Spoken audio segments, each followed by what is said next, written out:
do you want to be when you grow up? I'm sure we all remember being asked this question a million times when we were kids. Since childhood, we're taught that there's only one thing, one career choice, and one path that can make us happy. We're taught to dream, but to stick with one dream. When I was 8, I remember another time being asked the same question. I just stared at an adult in front of me, and I responded with a lighthearted answer. I don't know. Why can't I just be anything? Not exactly the firefighter, princess, or president answer they're looking for. But I wasn't kidding. 2 decades later, if you were to ask me that same question, I'd respond with the same answer, that I could be anything, and I don't know if I can ever define myself as just one thing. I'm Julia. I'm a serial entrepreneur, a startup business consultant, a digital nomad, and a corporate dropout. People used to tell me that my life is sewed together. They asked me for the secret sauce, and I just laugh. Sometimes I even look to the left and right to see who they're talking about, because the truth is, I still haven't found my thing. You know, the one thing that everyone knows you for, your legacy, your imprint on the world.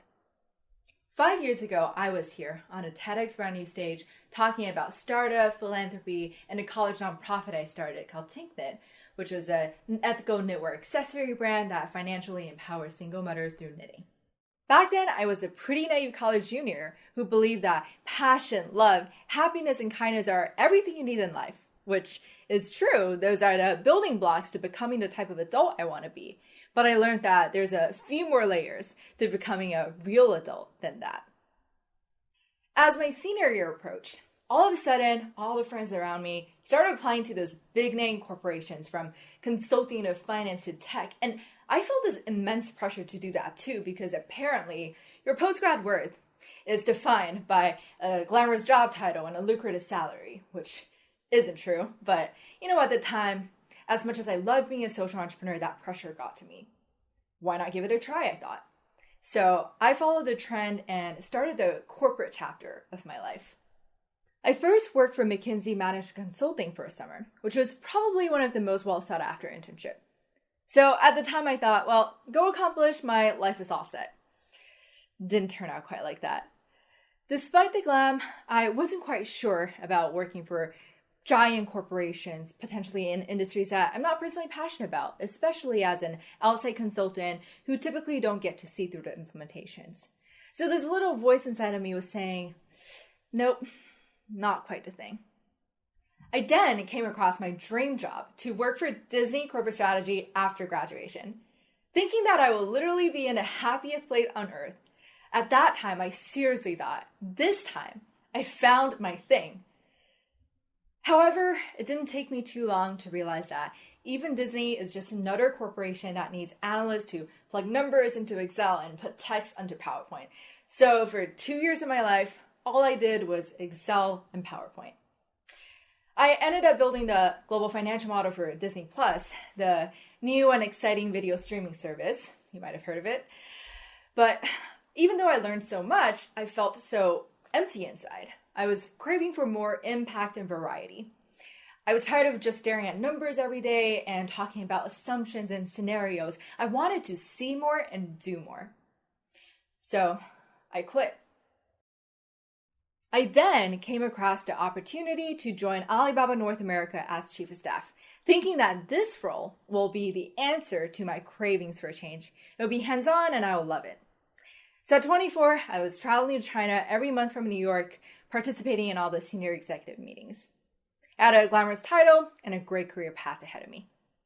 And also, at 24, after sitting through 20 meetings in a day and submitting the 10th approval request for the same obvious ask, I found myself biking through Manhattan in the rain, contemplating my life.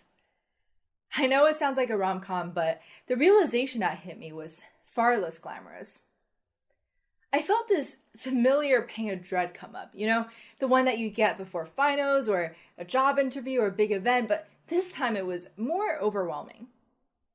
That little voice inside of me again was saying, no, this isn't you. I started having flashbacks of that happy and fearless girl I used to be in college, and I couldn't recognize myself in the cold winter streets of New York. I thought I had figured out this perfect path to success. But I started to realize that I'm only just starting to figure out what I really wanted in life. So I began to seriously ask myself questions and actually listen. And the answer was so different from where I was finding myself in that one moment. It felt like the Disney movie moment when Moana felt a calling from the ocean, or when Elsa heard a voice guiding her towards where her roots were. I heard my own calling to get back to being my true self. My true self wasn't a corporate executive. She is a fearless woman with boundless energy who hustles hard and embraces uncertainty. She is an entrepreneur.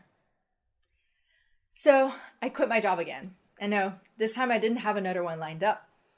I decided to take a leap of faith and throw myself into the unknown, trusting that I can only really figure things out if I let myself go explore without any constraints, labels, or backup options. Instead of believing in security, I decided to believe in myself. After I quit, I had over 100 networking coffees in 20 days. I was high on caffeine and decided that becoming an independent startup business consultant was my next big thing. And at first, frankly, I was terrified. What if no one wants to work with me? And I'm not making any money? What if I made a huge mistake and I completely ruined my own life? All these thoughts played on repeat in my brain. And then one night, I woke up in a cold sweat telling myself, Julia, if you gave up that perfect career path, thinking that you can do better on your own, you better go prove it. There's no going back. So I embraced the grind. I ended up kickstarting my consulting business during COVID. I built over 100 financial models in less than a year. I was able to double my past corporate salary and get consistent overflowing client inbounds. I may have achieved my initial goal, but at this point I was feeling exhausted, burnt out, and still just unfulfilled. So I stopped and I asked myself, is this the thing? I felt like I wasn't building something bigger for myself. I was only trading time for money. That inner voice was back and she was saying, no, this still isn't it. You need to build something bigger than yourself. So then I asked myself, well, what am I passionate about? And I thought, I'm always pretty passionate about collecting those cute and useful stuff. And I'm big on female empowerment. I wanted to start my own woman-inspiring brand. So that's when the idea of Multitasky was born, a one-stop shop for stylish and functional home office accessories. We're on a mission to create a workspace that inspires creativity and enhances your work experience. We officially launched in December 2020, and it's just been this huge roller coaster of emotions, from initially learning how to build my own Shopify store, to establishing this whole international sourcing and fulfillment system, to figuring out customer acquisition and retention funnel, to building this virtual team of dozens of contractors from all over the world, to scoring those amazing partnerships with female communities. It's just been the most stressful yet meaningful few months of my life. So is this the thing? I don't know, at least for now. There might always be something new calling my name. And what's important is, when the time comes, I'll embrace whatever my heart tells me, never stopping the chase for the next big thing. I urge you to join me on this journey of self-discovery and take inventory of your life and values. Take a moment and think about what your current next big thing is. Is it to get that perfect job? Is it to start a family? Is it to go travel the world? For most of our lives, we're in search of the next big thing, as if that's supposed to solve everything and give us purpose. But what happens when you find your decisive moment? What happens after the happily ever after? We talk so much about achieving our success and getting that golden trophy as if that's the happy ending. But life keeps moving. It doesn't just stop after you reach your goal. There's no end point. And that's what life's about. It's about the constant ebb and flow, the changing directions, the moving forward, the pivots, and the plot twists.